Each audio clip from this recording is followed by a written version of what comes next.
Assalamualaikum warahmatullahi wabarakatuh. Waalaikumsalam warahmatullahi wabarakatuh. Alhamdulillah, alhamdulillah.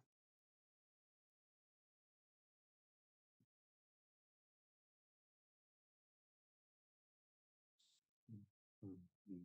Oh ya,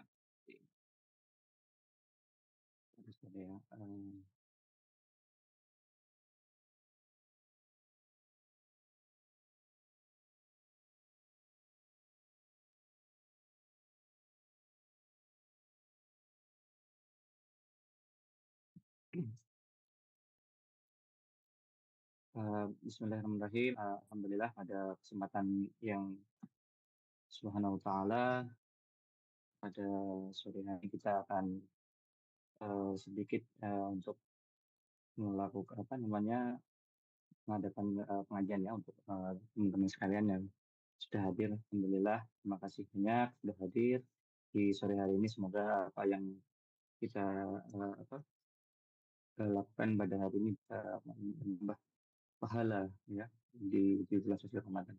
Alhamdulillah di tengah-tengah kita telah hadir Ustadz Nur Fajri Ramadan.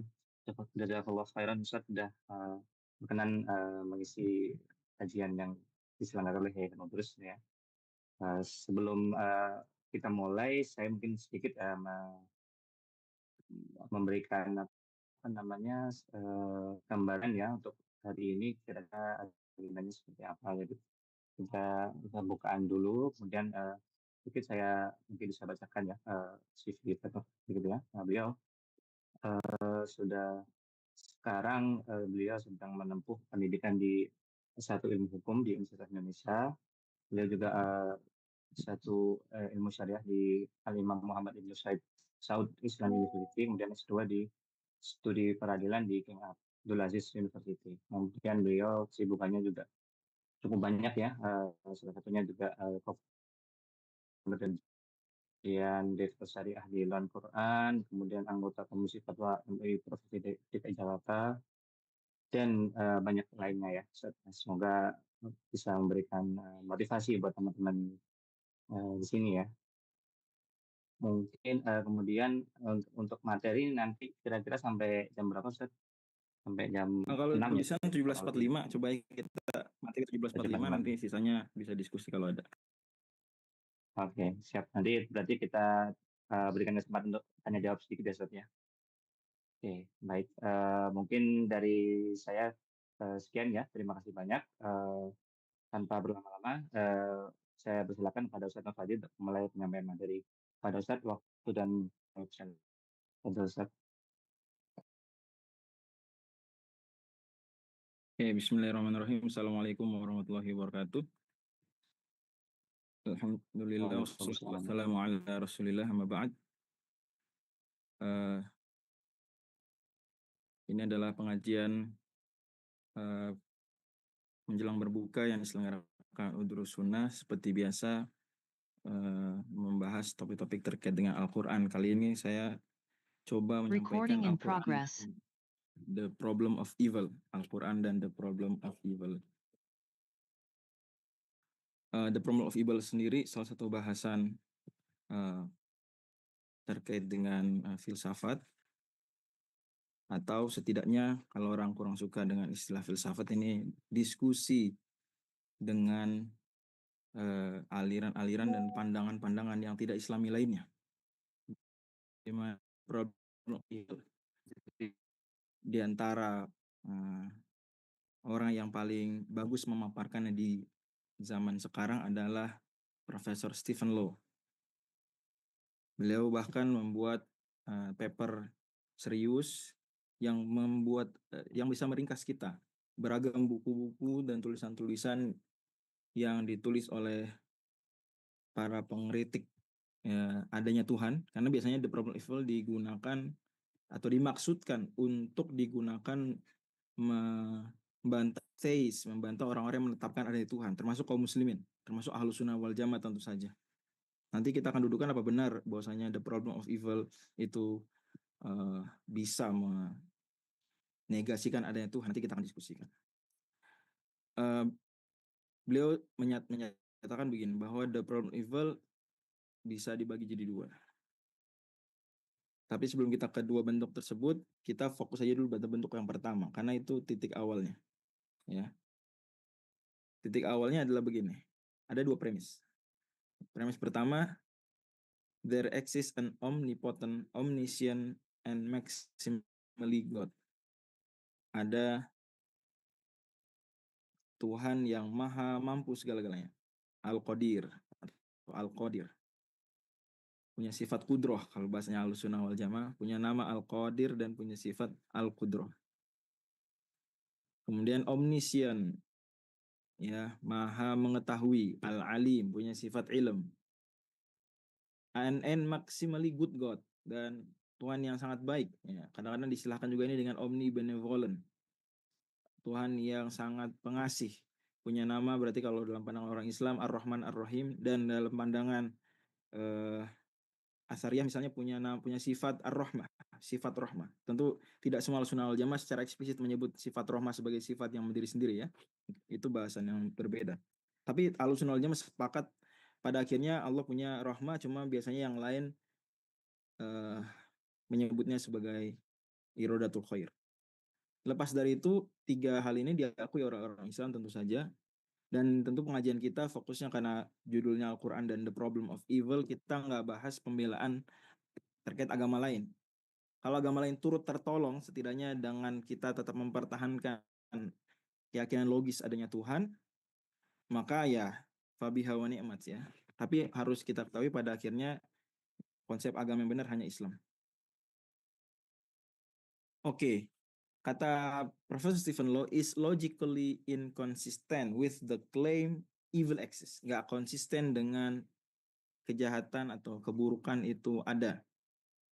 Ya. Karena begitu. Nah, gampangnya begini kan.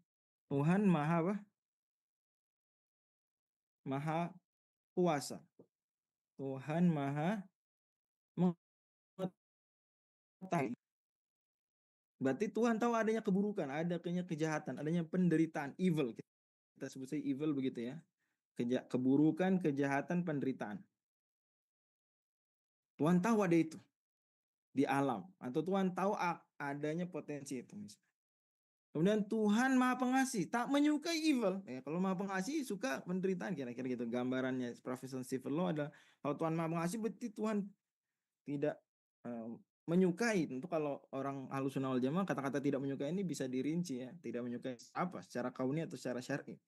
Tapi itulah argumen Profesor Stephen Law dan umumnya para pengkritik teis, baik dari kalangan ateis, ya, ateis ataupun agnostik, ya, itu sama-sama menyamakan aja gitu, tak menyukai, tidak setuju gitu. Karena bertentangan dengan kasih sayang Tuhan. Tuhan kasih sayang, masa membiarkan adanya keburukan, kejahatan, penderitaan. Dan padahal Tuhan mampu mencegah itu. Bukannya Tuhan tak berdaya, Tuhan mampu. Oke. Terus kita melihat alam ini. Ternyata ada evil nggak di alam ini? Ada sih. Ada nggak? Ada. Kalau kata mereka, kalau gitu Tuhan nggak ada. Karena kalau Tuhan ada, walhal Tuhan itu maha tahu tentang evil. Tuhan maha pengasih. Kasih sayangnya bertentangan dengan evil. Dan Tuhan berkuasa mampu mencegah evil, tapi ternyata evil tetap ada. Ya simpulannya kata Profesor Spenlow dan siapa yang sejalan dengan beliau, Tuhan berarti nggak ada. Oke, bisa difahami ya masalahnya ya. The problem of evil bisa difahami. Nah, tadi kita fokus pada poin pertama, yaitu logical problem of evil. Walaupun sebenarnya ada juga yang beliau sebutkan dengan the evidence of evil, the second problem, yaitu dia logis, adanya evil logis, dan adanya Tuhan yang al-alim, al-rahim, dan atau ar-rahman dan al-qadir itu logis, nggak illogical. Tapi kata beliau begini, cuma jadi nggak relevan. Jadi ya logis, cuma jadi dipertanyakan. Adanya dengan dia tidak sampai illogical pada asalnya, memungkinkan. Jadi pembahasan ini sebenarnya berkurang, ya, dengan menurunkan dari logical problem jadi evidential problem. Ya, jadi buktiin dong kalau di evidential problem lebih ringan bagi kaum muslimin menjawabnya. Karena dia lawan sudah mengatakan dia bukan illogical. Walaupun justru kalau dipegang yang pertama, sebenarnya kalau dibilang nggak logik, itu lebih mudah membantahnya. Ini membantah bisa dari step awal. Tapi kalau yang kedua, kita harus panjang bicara. Dan kita anggap aja diskusi kali ini membahas dua-duanya. Jadi kita nggak akan stop di titik membuktikan itu logis, tapi kita akan lanjut menyebutkan beberapa gambaran bahwa itu memang sinkron. Di Al-Quran sendiri kita setiap pekan loh dihadapkan dengan the problem of evil. Dikasih lihat ya. Yaitu tahu? Kisah Al-Kahfi. Nah, kisah Nabi Musa alaihissalam dengan Nabi Khidir alaihissalam. Intinya Nabi Khidir alaihissalam di situ melakukan tindakan-tindakan yang kata Nabi Musa, wah ini kok begini sih? Gitu. Ya mungkin kita sederhanakan, kok Nabi melakukan evil gitu ya. Misalnya ngerusakin lagi, orang dirusakin, padahal udah kasih tumpangan gratis, kemudian ngebunuh seorang pemuda yang zohirnya masih bocah, zakiyatan kata Nabi Musa. Kemudian membangun rumah atau tembok secara cuma-cuma, padahal orang kampung tersebut jahat sama Nabi Khidir. Nah, Nabi Khidir mempermasalahkan kok begitu. Nah, kemudian Nabi Khidir menjelaskan bahwa kenapa dibolongin kapalnya biar apa? Jadi kok Nabi bolongin kapal punya orangnya bayar sama kita, ngasih tumpangan gratis malah dibolongin. Tapi Nabi Khidir jelaskan bahwa itu buat apa? Tidak dirampas aja. Biar nggak dirampas. Gitu. Ada sama raja di seberang. Kemudian kenapa pemudanya dibunuh sama Nabi Khidir? Karena Nabi Khidir diberitahu oleh Allah Subhanahu wa taala bahwa kedua orang tuanya potensi akan terdorong kepada kesesatan dan kekafiran akibat mengikuti anaknya. Ya. Kemudian yang ketiga adalah meskipun Nabi Khidir dijahatin oleh penduduk kampung tersebut, nggak dikasih jamuan makan, padahal secara urf normalnya dikasih jamuan mesti ya. Tapi Nabi Khidir tetap bangun tembok di kampung tersebut secara cuma-cuma gratis, tidak minta upah, karena untuk melindungi harta warisan milik anak yang masih kecil sekarang, karena ayahnya soleh. Berarti di sini Nabi Khidir itu menjelaskan hikmah dari evil-evil yang ada. Nah, sisi hikmah ini yang sering ke skip dalam pembahasan the problem of evil. Itu karena the problem of evil sebagaimana dinyatakan para penteorinya atau tokoh-tokoh yang membawakan The Problem of Evil itu menyebut 3 sifat saja, 3 nama Tuhan. Ya, Al-Alim, Ar-Rahman, Al-Qadir, omniscient tadi ya disebut, omnipotent dan omnibenevolent. Ada nggak disebut tentang maha bijaksana? Ada nggak? Tidak ada. Konsep dasar The Problem of Evil tidak menyebutkan Al-Hakim atau sifat hikmah. Sifat hikmah by the way ditetapkan ya oleh Ahlussunnah secara umum, secara makna ataupun secara sebutan sifat, maka hanya Salafiyah Atsariyah yang menetapkan secara eksplisit sifat hikmah ya. Walaupun kalangan Maturidiyah juga ada yang menyebutkan hikmah dengan eksplisit berulang kali, namun tidak ditetapkan sebagai sifat yang ditetapkan pada Allah Subhanahu wa taala. Lepas dari itu, Ahlussunnah wal Jamaah secara makna, dan kita pikir nggak ada muslim yang nggak setuju soal itu, Allah Subhanahu wa taala maha bijaksana. Salah satu adalah Al-Hakim. Nah, ini kurang dibawa. Bahkan tidak dan the problem of evil dari Allah. Ingin kita katakan memang Allah maha mengetahui ada keburukan, ada potensi keburukan, Allah kasih sayang, dan Allah sayang, kasih sayangnya secara zohir nggak cocok dengan ada penderitaan. Allah juga mampu mencegah kejahatan, keburukan, dan penderitaan itu terjadi. Namun jangan lupa Allah apa? Al-Hakim, maha bijaksana. Sehingga kalau kita nggak ngerti kok bisa, maka sebenarnya di balik itu semua, di balik Allah yang padahal Allah mampu mencegah, Allah tahu dan Allah maha penyayang, Allah membiarkan bahkan menakdirkan adanya evil, tidak lain tidak bukan karena itu dilandasi apa? Kebijaksanaan. Kebijaksanaan. Nah, siapapun yang sudah mengakui premis Allah maha bijaksana, dia nggak bisa itirad lagi, nggak bisa dia mempermasalahkan lagi, karena dia udah yakin Allah paling bijaksana. Maka kalau kita menentang kebijaksanaan Allah, itu sama aja kita membatalkan kepercayaan kita di awal tadi. Seolah-olah kita mengatakan Allah kalah bijaksana dari saya lebih bijak dari Allah. Makanya biasanya the problem of evil tidak bawa-bawa bijaksana, nggak bawa. Dan bagi orang Islam nggak bisa, Anda the problem of evil mau mempermasalahkan Tuhannya orang Islam, nggak bisa. Tuhan orang Islam hakim. Orang Islam punya sifat hikmah, atau setidaknya kalau kita bicara lebih sederhana mewakili semua kaum muslimin, Allah melakukan sesuatu dengan hikmah. Minimal dengan bahasa lebih global lagi bagi orang Islam secara umum, tidak sia-sia. Tidak sia-sia. Saya perlu ikhtiras tadi karena saya tahu topik diskusi tentang hikmah dalam af'alullah subhanahu wa ta'ala itu di kalangan orang Islam itu ada diskusi yang cenderung kepada khilaf lafzi ya.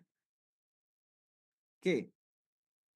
Itu kita udah dapat jawaban satu tuh. Jawaban pertama kita adalah wahai, misalnya kata wahai saudaraku yang menentang atau mempermasalahkan the problem of evil terhadap kaum muslimin, Tuhan orang Islam itu Al-Hakim, maha bijaksana. Dan itu yang kita expect dari sosok yang atau zat yang kita sebut sebagai Tuhan, dia mesti paling hebat. Salah satunya paling bijaksana. Kalau kita lebih bijaksana dari Tuhan, berarti ada naqs, kekurangan pada Tuhan. Padahal kalau manusia bijak itu istimewa nggak? Manusia bijak, keren nggak? Keren. Maka Tuhan mesti semua yang hebat. Kalau manusia sandang, Tuhan memiliki atau menyandang hal tersebut dengan lebih sempurna lagi dan paling sempurna. Dalam hal ini paling sempurna kebijaksanaan. Itu satu. Yang kedua juga karena nama Tuhan dan sifat-sifat Tuhan orang Islam ya, yang dalam konsepsinya orang Islam dan itu yang benar adalah Allah Subhanahu wa taala juga punya nama-nama yang dalam pandangan Ahlussunnah wal Jamaah Salafiyah itu berarti mengandung sifatnya yang juga konteksnya itu adalah evil dalam hal ini. Kalau bagi pandangan filsuf ya, tentu kita tidak menisbatkan evil kepada perbuatan Allah, tapi kepada efeknya aja ya. Yaitu misalnya Al-Khafid yang merendahkan, yang menurunkan derajat. Al-Muzil yang menghinakan. Al-Mumit yang mematikan. Apalagi? Apalagi? Jadi Al-Mani yang mencegah orang atau orang dapat rezeki, dicegah saat nggak menakdirkan dia dapat rezeki. Gitu ya. Ad-Dar yang memberikan mudarat. Jadi bagi orang Islam Tuhan nggak butuh dualisme. Dualisme itu keyakinan sebagian agama bila ada Tuhan kebaikan, ada Tuhan keburukan. Kalau orang Islam enggak. bahwa takdir itu sebagaimana hadis surat Muslim di awal dan juga banyak ayat Quran bicara tentang itu. Inna kulla syai'in khalaqnahu biqadar, semua takdir, semua keburukan. Dan itu memang yang harus kita yakini dari awal. Jadi ada sebagian argumen yang bilang begini, oh nggak ada evil, nggak ada di alam. Jangan begitu. Itu bukan jawabannya Quran. Ya, jawabannya evil itu ada. Dan dan apa yang disebut evil itu Allah Subhanahu wa taala sebut firman wa anabum apa? Syar dengan khair. Dengan syar dan dengan apa? Dengan khair. Jadi ada nggak? Ada, eksis. Nah, tapi jangan lupa nih. Sebagai apa itu? Syar itu ada. Sebagai apa? Jangan lupa juga ini. Sebagai apa? Fitnah, sebagai ujian. Itu tolong dicamkan baik-baik. Nanti kita ke situ lagi. Juga misalnya Allah Subhanahu wa taala berfirman, "Walau yu'ajilullahu lin-nasi syarra." Ya, Allah juga menakdirkan syar. Ya. Juga min syarri, ingat ya. Sebagaimana hadis dari Imam Ahmad, wasyarru laisa ilaik, keburukan tidak disandarkan Allah sandang sifat buruk, enggak. Tapi Allah punya nama-nama dan sifat tadi, ad-dar, al-mumit, lagi ya, al-khafid, al-mudhil, yang dia efeknya dirasakan sebagai syar. Artinya orang Islam yakin ada syar di alam ini. Dan syarnya tersebut efek dari perbuatan Allah yang selalu bijaksana. Perbuatan Allah selalu bijak. Efeknya kita rasakan kadang syar, kadang khair.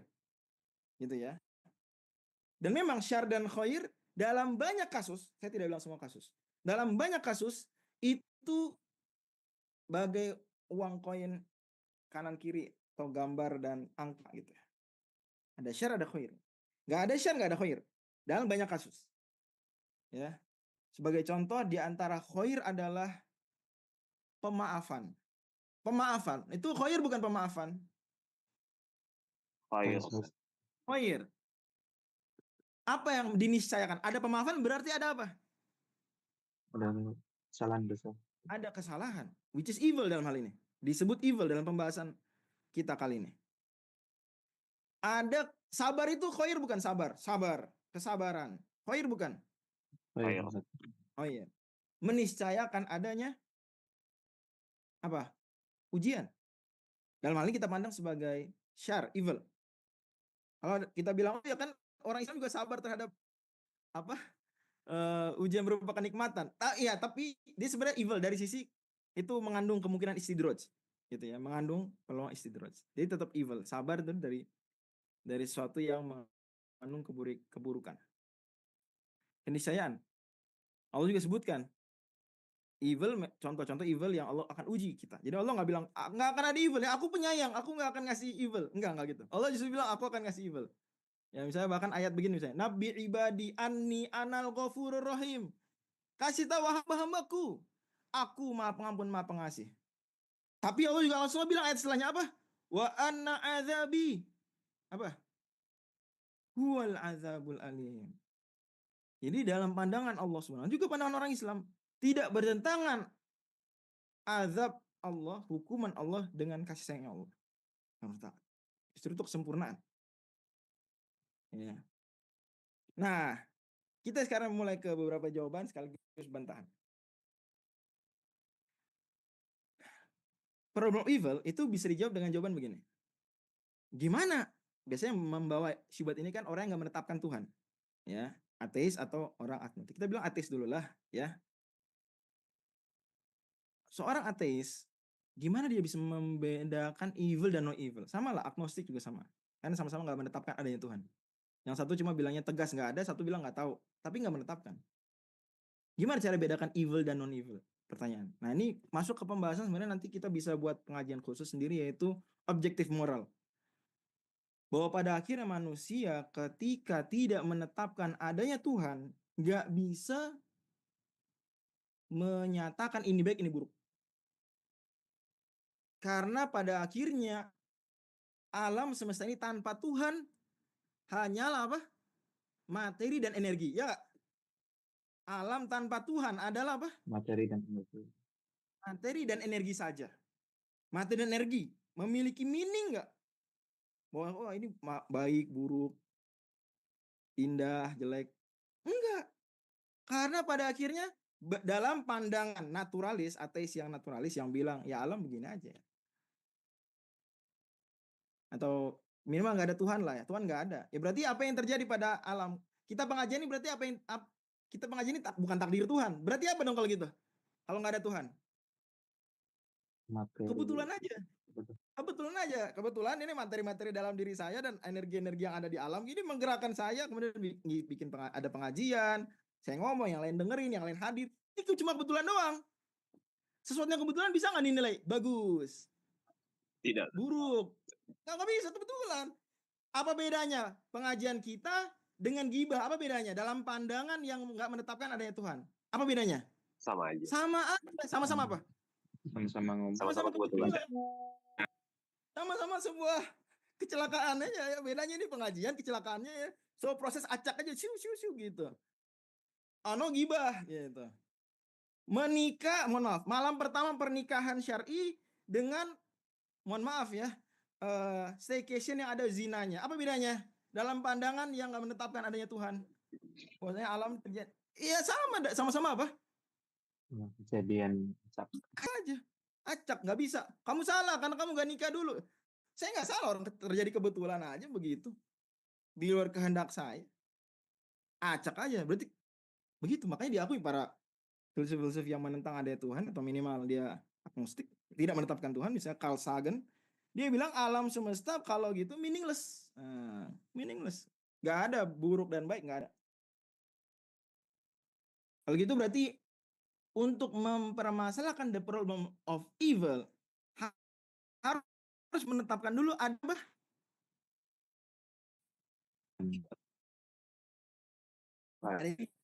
Dan untuk bilang adanya evil berarti adanya Tuhan dulu. Makanya bisa kita balik dari awal. Ini sebagian orang ada yang bilang, oh, bantah dulu dong, jangan kenapa dibalikin. Enggak gitu. Dalam debat kita bisa nggak perlu menjawab, cukup balikin aja. Ketika memang pertanyaannya mengandung fallacy. Atau pertanyaan masih ujung-ujungnya minjem dari agama, minjem dari tradisi yang tidak ateis. Pada akhirnya begitu. Ya karena wajar, dia kan tumbuh di tengah muslimin, tumbuh di tengah agama lain yang percaya dengan Tuhan, otomatis mempercayai moral. Kalau gitu dia bisa contek-contek atau minimal mewarisi tanpa dia menghilang. Kalau murni ateis nggak bisa, meaningless, nggak bisa ada evil sama sekali. Ini udah setengah jalan kita, artinya sebenarnya kalau cuma untuk membela problem of evil dengan dari ateis atau agnostik ya, kaum yang menganut agnosticism, itu cukup di situ saja yang tadi pertama. Dan Anda nggak bisa membantah kita, stop, jangan Anda dong.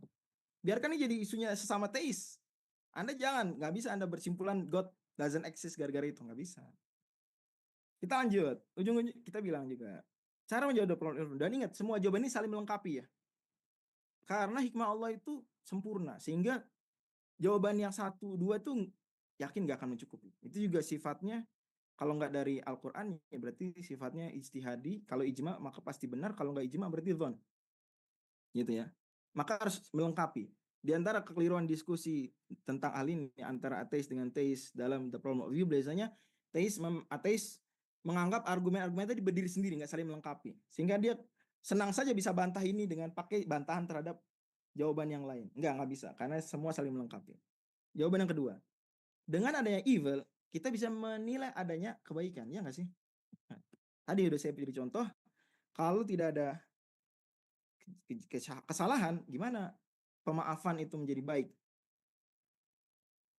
Kalau tidak ada sakit, bagaimana mengobati orang lain itu mulia? Gitu ya. Biasanya nanti orang yang membantah Muslim atau kita sebutnya ateis atau non teis, kita bilang gitu ya. Non teis akan bilang begini.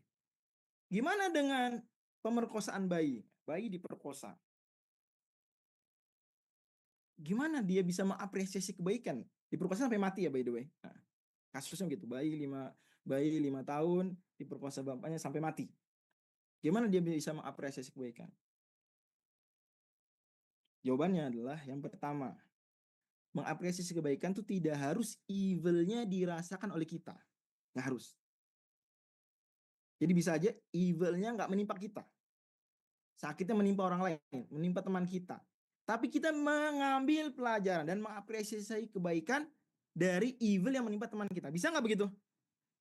Bisa nggak begitu? Bisa, Ustaz. Bisa. Nggak harus kita merasakan semua penderitaan sampai kita ambil pelajaran. Nggak harus. Harus gitu. Kita bisa. Bahkan kita ada Islam mengajari doa ya. Ya.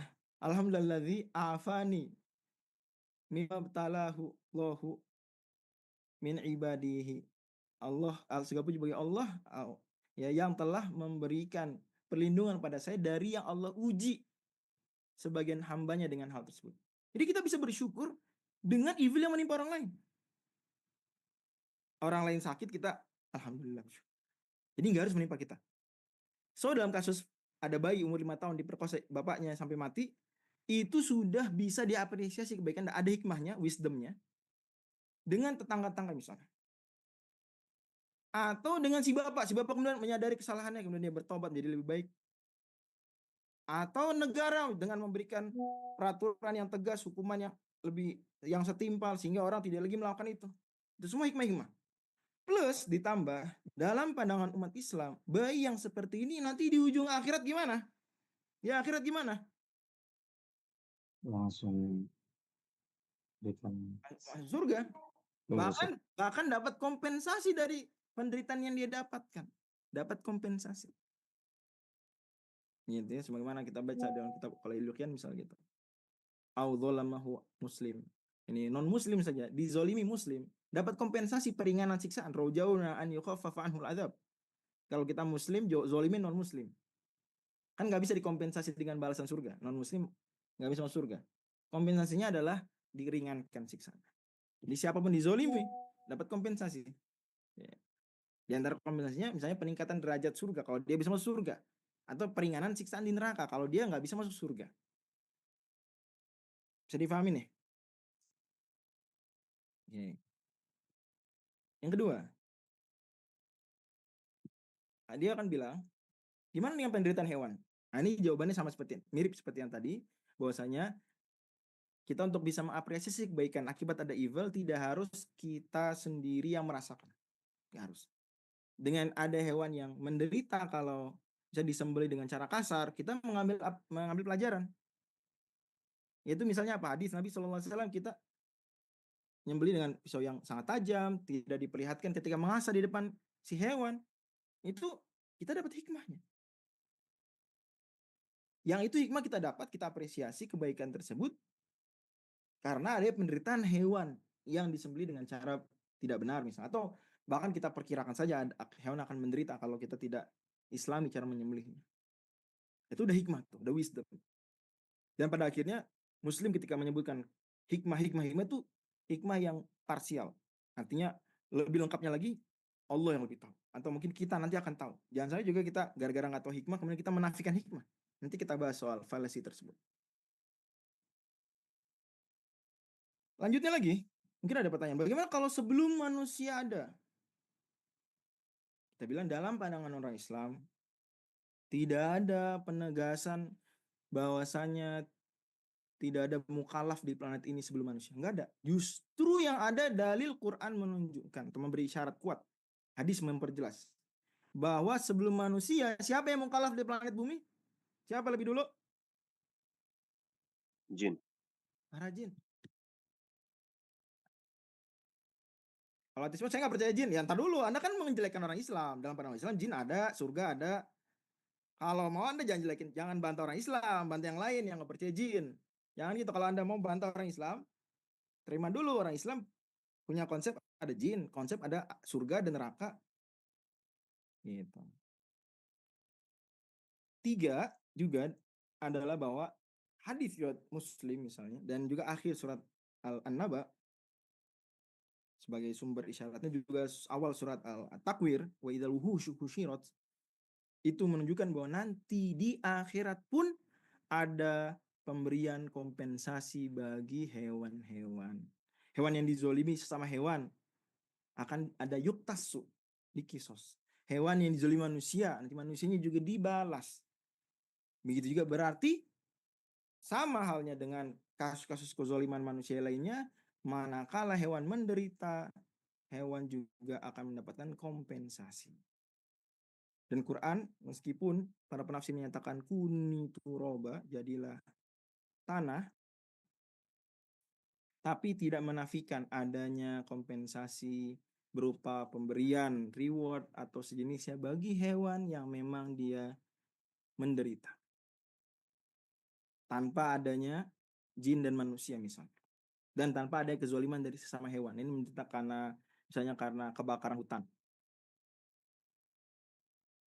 Lagi pula, kalau sang ateis atau sang non-teis itu pegang prinsip moral tadi apa? Prinsip etika utilitarianism, yaitu yang baik adalah yang memberikan kebaikan lebih banyak meskipun ada yang rugi, maka kenapa nggak dibahas juga kasus ini? Bukankah setelah kebakaran hutan termasuk rusa atau kambing yang terbakar di dalam hutan tersebut, apa yang terjadi setelah itu? Apa yang terjadi di tanah bekas kebakaran hutan setelah itu? Jawab, apa yang terjadi? Subur, Ustaz. Oh, kesuburan yang luar biasa. Subur. Coba kalau dari sudut pandang utilitarianism, itu greater good nggak? Hah, greater good nggak? Iya, Ustaz. Kehidupan Lebih lebih banyak banyak itu. lagi. Oh, greater good. Gitu ya. Makanya orang Islam bagi memandang teori-teori etika itu dia salah karena parsialnya aja. Tapi sebenarnya dia mengandung kebenaran karena memang Allah Maha Hakim. Gitu, bijaksana. Oke. Jawaban ketiga. Jadi tolong fokus. The problem of evil itu bisa dijawab dengan begini. Evil mesti ada. Dari di dalam di diri atau di dunia yang manusia diuji. Dan manusia diuji tentu diberi kehendak bebas. Itu apa maksud kehendak? Sederhana gitu. Kita sebut sini hanya kehendak aja lah. Bebas di sini secara Islami. Karena kalau manusia, kalau di alam ini nggak boleh ada evil, manusia bisa nggak melakukan evil? Berarti.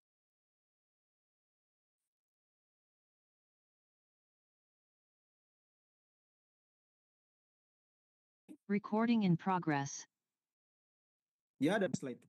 Misalnya kesuburan tanah, misalnya manusia gara-gara ada virus jadi lebih menjaga kebersihan, gitu ya.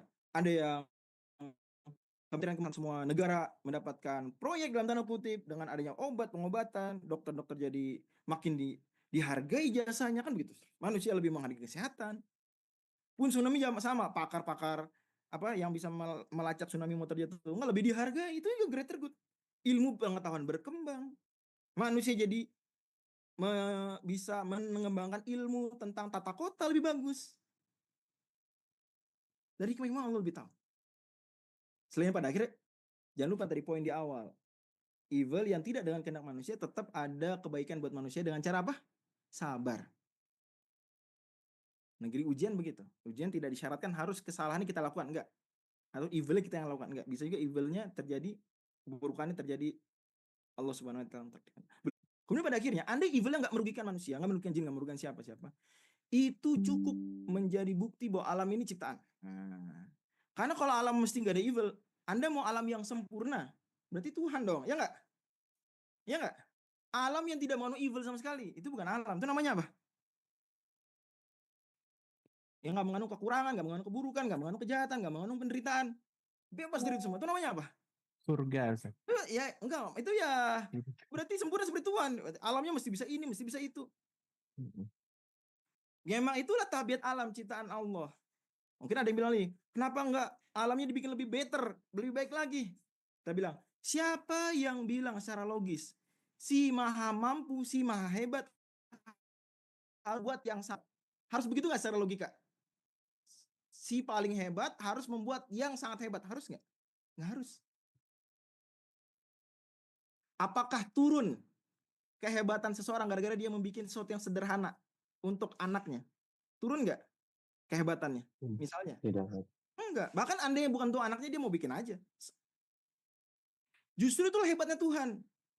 Dia punya fa'alun lima yurid, mau melakukan apa yang mau dikehendaki, termasuk menghendaki menciptakan sesuatu yang penuh kekurangan. Jadi salah satu logika berpikir yang salah adalah, ini alam penuh kekurangan. Padahal yang menciptakan kan hebat. Kok yang menciptakan hebat, alamnya penuh kekurangan? Tar dulu. Apa semua hebat harus mencipta yang hebat? Enggak juga. Bisa aja dia mencipta yang kurang untuk satu hikmah tertentu. Malah orang-orang teknik tahu dia kadang-kadang Tuhan yang nggak bisa membuat segitiga lingkaran. Bisa nggak? Segitiga berbentuk segitiga tanpa sudut. Bisa nggak? Tuhan menciptakan segitiga tanpa sudut. Bisa nggak? Nggak bisa, tapi bukan lemah. Nggak bisa. Ya nggak? Nggak bisa, tapi bukan lemah. Kenapa? Karena segitiga tanpa sudut, nothing. Bahkan impossible at all, logically. Maka ketidakmampuan Tuhan melakukan hal seperti Tuhan menghancurkan dirinya. Tuhan nggak bisa bunuh diri. Berarti Tuhannya payah nggak? Apa Tuhan jadi payah gara-gara nggak bisa bunuh diri? Enggak, karena Tuhan bunuh diri nothing, impossible logically. Gitu ya. Maka sama Tuhan menciptakan dunia yang ujian tanpa evil, nggak akan terjadi. Dan nggak bisanya bukan karena payah. Bahkan kita dalam dunia nyata aja itu ada ketidakbisaan yang hebat. Misalnya ada kiper nggak bisa kejebolan. Ini kiper nih nggak bisa kejebolan, nggak bisa. Tapi hebat nggak justru? Nah, Iya, San. hebat gitu. Ini mahasiswa nggak bisa dapat nilai B, selalu A+, nggak bisa dapat nilai A aja. Payah nggak berarti? Itu ya. Mohon maaf saya nggak sadar udah lewat 4 menit. Jadi evil tadi cuma menunjukkan memang itu, dan nggak bisa pilihan manusia diberi pilihan tapi nggak bisa melakukan perbuatan jahat, nggak. Justru diberikan wahadainahun najdain. Manusia diuji. Laqad khalaqnal insana fi kabad.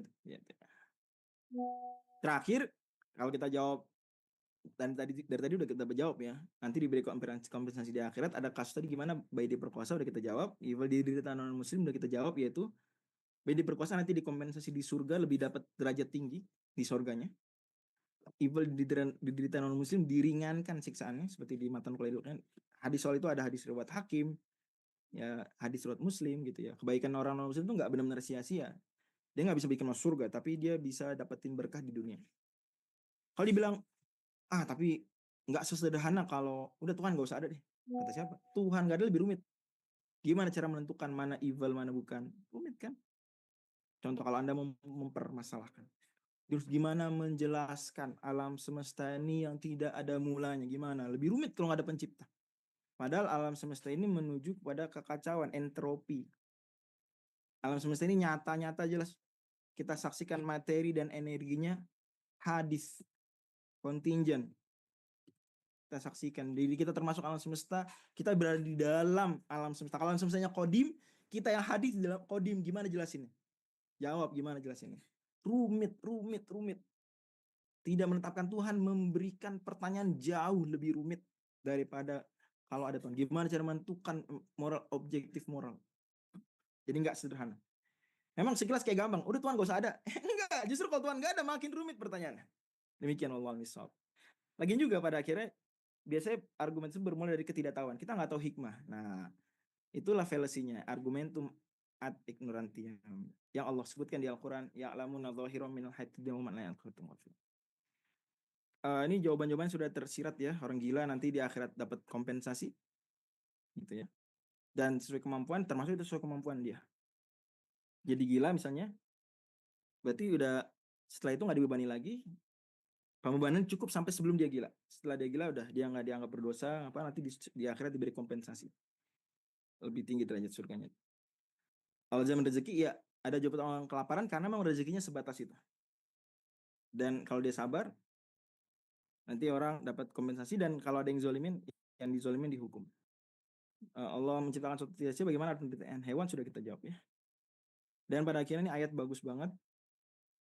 Wa ma khalaqna as-samaa wal arda wa ma bainahuma batila dzalika dhannul ladzina kafaru failul ladzina kafaru minar am najal ladzina amanu wa sholihati kal mufsidina fil ard am najal muttaqina kal fujjar. Baru Allah bilang kitabun anzalnahu ilaika mubarakun liyadabbaru ayati. Mudah-mudahan kita termasuk yang tadi kata panitia cukup. Terima kasih banyak. Sisa waktunya sampai pukul 6 saya persilakan untuk diskusi. Jazakumullah khairan Ustaz penyampaian materinya. Untuk pertanyaan mungkin kita batasi ya untuk 3 orang penanya ya. Mungkin yang angkat tangan dulu tadi Muhammad Afif Robbani ya. Silakan Tafadhol. Hadir Ustaz. Izin Ustaz bertanya. Tadi ada ulterior, saya agak sulit menyebutkannya. Itu kan tadi kalau nggak salah beliau Ustaz menjelaskan mencari greatest from the greater ya kalau nggak salah. Mohon maaf nanti dikoreksi. Lah dia kaum seperti ini itu menentukan greatest-nya itu sendiri pakai standar apa ya Ustaz? Terima kasih Ustaz. Ya, nah itu dia makanya nggak bisa utilitarianism itu sama sekali tanpa menetapkan Tuhan tuh nggak bisa. Dan diakui oleh Richard Dawkins dalam buku The God Delusion. Richard Dawkins ini salah satu tokoh besar New Atheism ya. Saya pikir buku The God Delusion mesti dibaca siapapun yang mau coba bantah teis ya. Tapi ternyata diakui di buku itu sendiri bahwa kalau udah bicara benar buruk, baik buruk, nggak bisa tanpa agama, nggak bisa tanpa menetapkan ada Tuhan, kira-kira gambaran gitu. Demikian. Tapi maka tadi utilitarianism punya kekurangan, dia mesti bergantung pada etika deontologism dan juga etika virtus. Demikian. Ya, silakan. Baik, yang kedua mungkin Yulia Deliana ya untuk tanya langsung. Ya. Mohon maaf lahir dan batin Ustadz, saya ingin bertanya kalau gila itu gimana itunya? Apa namanya penetapan gilanya gitu? Apakah skizofrenia juga gila gitu, Ustadz? Ya. Masalah skizofrenia itu gila atau enggak itu pembahasan psikologi ya atau mungkin ilmu kesehatan. Saya nggak tahu itu gila atau enggak. Tapi intinya penyakit apapun yang diderita manusia, bahkan termasuk kalau dia gila, itu bagian dari ujian yang nanti ada kompensasinya. Gitu. Di akhirat. Demikian. Apalagi kalau dia misalnya sabar. Kalau gila kan dia nggak bisa sabar atau nggak sabar. Dia udah goir mukalaf. Jadi langsung dapat kompensasi. Kayaknya bahkan orang gila itu sama yang gila itu langsung auto surga menurut hampir semua muslim. Ya enak dia malah gitu. Ada masa susah apapun di dunia ini itu sementara balasan kesabarannya di akhirat. Gitu. Dan kita baik saja. Lupa masalah kata siapa? Umat Islam justru peduli masalah-masalah bangsa. Kita kan kemungkaran, kita makan kelaparan, dosa nggak? Kita makan kenyang, tetangga kita kelaparan, dosa nggak? Dosa. Jadi nggak dibilang akan Anda lapar ya nanti di akhirat dapat apa? Dapat kompensasi dari Tuhan lah. Enggak, Anda dosa dulu. Jadi mempercayai akhirat justru menggerakkan amal soleh, membuat takut dari dosa gitu.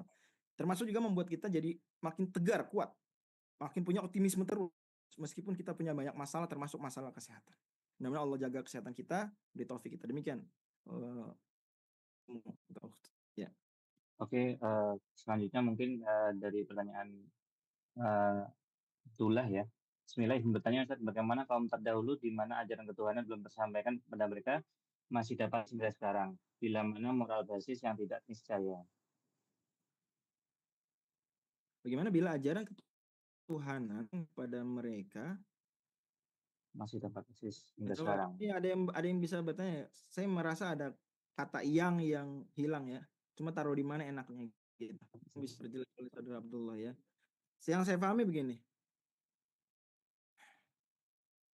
Kalau memang moral basis itu tidak niscaya, itu dan kita nggak bisa, kita menolak itu. Untuk bicara moral mesti ada moral basis. Itulah objektif moral, nggak bisa. Ya, mesti ada bandingan awalnya. Ya, Aristoteles sendiri bilang nggak bisa kita berpikir tanpa ujung. Ini benar karena sebelumnya, benar dan nggak ada ujung. Mesti ada satu yang kita udah yakini duluan sejak awal, gitu ya. Mesti ada pengetahuan a priori, moral a priori boleh kita sebut begitu. Jadi nggak bisa, siap. Dan pada akhirnya manusia semuanya itu, andai pun dia nggak pernah dengar kenabian, nggak pernah dengar ajaran Tuhan, itu Allah menciptakan pada dirinya fa'alhama fujurha wa taqwaha. Itu yang tadi saya sebut ayatnya. Wa nafsi wa masawaha fa'alhama fujurha wa taqwaha. Demikian Allah. Pertanyaan dari Saudara Gesang, mau tanya lisan atau tanya tulisan? Sudah ditanyakan di tulisan. Tafadhol. Tapi saya untuk Gesang kalau mau tanya langsung. kita ini terakhir ya pertanyaan dari Ya, jazakumullah khairan Ustaz. Seperti yang kita tahu Ustaz ya, Ya. kan di Al-Quran itu kan udah ada kullu nafs, apa namanya, la yukallifullahu Ayo nafsan nafsan illa illa wus'aha. Nah, sementara tuh banyak ujian-ujian tuh yang apa namanya, yang di luar kemampuan kita, banyak yang politikus yang akhirnya jadi gila gitu kan, atau mungkin yang benar-benar yang ujian yang benar-benar meaningless gitu saat di penyakit yang dari bawaan dari lahir gitu, yang padanya tuh dia tuh orang tersebut tuh tidak bisa merasakan hikmah dari ujian tersebut gitu saat itu bagaimana ya Ustaz? Baik. Saudara Gesang hadir Jazakumullah tadi khairan apa Ustaz. enggak? Ya, Khairan. Saudara Gesang hadir apa? Ya, Oh, hadir sebenarnya kita jawab tadi beberapa kali. Jadi gini, kalau ada misalnya orang sakit dari lahir, gimana dia mendapatkan hikmahnya? Sakit jiwa dari lahir. Hikmah itu nggak harus dirasakan di dunia ya. Kesadaran akan hikmah itu nggak harus dirasakan dia, si yang kok menderita. Tapi sudah cukup hikmahnya dirasakan dan disadari oleh manusia-manusia yang lain. Misalnya manusia kalau dia sakit seperti itu, manusia kemudian membantu dia, menolong dia. Nah, adapun dia maka termasuk buat dia adalah nanti dia di akhirat dapat banyak kompensasi gitu. Bisa difahami saudara untuk yang sejak lahir gitu. Bisa sejak lahir gila, sejak lahir Nah, gitu. Bisa difahami poin itu. Nah, adapun masalah ada ujian yang kita nggak mampu, contohnya saking nggak mampu. Sekarang saya tanya, kalau ada ujian saking nggak mampu mati, ada nggak kayak gitu? Ada, ya nih. Ada. Jadi manusia itu ada mekanisme ya. Allah buat dia ujian itu mampu dia jalani. Karena kalau benar-benar udah menjelang nggak mampu, dia either gila atau meninggal dunia. Kalau dia masih nggak gila dan nggak meninggal dunia, berarti dia masih mampu menahan tersebut. Maka agar dia tidak sakit berkepanjangan, derita berkepanjangan, Allah takdirkan dia gila. Merasakan sakit nggak orang gila? Maksudnya dia merasa sadar nggak dia sakit? Enggak kan? Berarti dia seperti kayak enak gitu. Begitu orang meninggal dunia juga begitu sama. Itu mekanisme, Masya Allah takdirkan kita ketika puncak sakit, ya kalau dia fisik kita mati, kalau dia psikis kita gila. Itu justru rahmat dari Allah Subhanahu Wa Taala. Bayangkan kalau ada orang-orang semuanya nggak ada yang bisa gila. Masalah separah apapun dia nggak gila gitu. Jadi terus merasakan penderitaan itu lebih nggak dimampui daripada dia tiba-tiba langsung gila. Set. Itu dia kayak ada tenang gitu. Yang nggak tenang ya orang lain, ujian, tapi masih dimampui oleh orang lain. Kayak gitu. Demikian bisa difahami saudara Gesang? Oh iya, Kalau nggak bisa dipahami, saya pikir memang ini pertemuan kita singkat, hanya menggambarkan hal-hal umum, kunci-kuncinya. Saya terbuka banget, boleh. Saya pikir banyak yang bisa ditanya untuk tahu nomor WhatsApp saya, bisa nanti tanya. Saudara Gesang punya teman yang tahu nomor WhatsApp saya kira-kira? Iya, atau tergabung satu grup dengan saya? Ada. Misalnya? Tergabung. Oke, nanti bisa kita diskusi lanjut seandainya ada yang difahami. Tapi harapan saya sudah difahami oleh kawan-kawan sekalian. Mohon maaf kalau yang kurang berkenan. Dan mudah-mudahan ini semakin menambah keimanan kita pada Allah Subhanahu Wa Taala, menambah ketegaran kita, menambah semangat kita untuk membantu orang lain. Termasuk puasa ini kita merasakan sedikit evil ya, kelaparan. Untuk apa? Biar kita bisa makin empati kepada orang lain, memberi makan berbuka dan seterusnya. Fastabiqul khairat. Assalamualaikum warahmatullahi wabarakatuh. Jazakumullah khairan atas penyampaiannya Ustaz dan penjawab. Untuk teman-teman minggu depan insya Allah kita masih ada ya series dengan Ustadz Nur Fajri, insya Allah temanya Al-Quran dan hustle culture ya Ustadz ya. Di jam yang sama, jam 5 hingga menjelang maghrib ya. Mohon nanti untuk minggu depan diharapkan bisa hadir lagi ya. Seperti itu. Terima kasih untuk semuanya yang telah hadir. Semoga apa yang kita dapatkan ilmu hari ini bisa diamalkan ya, menambah keimanan yang dengan Islam kita ya. Sebelum kita menutup acara ini, marilah kita baca doa untuk majelis. Subhanallahumma wa bihamdika asyhadu an la ilaha illa anta astaghfiruka wa atubu ilaik. Terima kasih semuanya.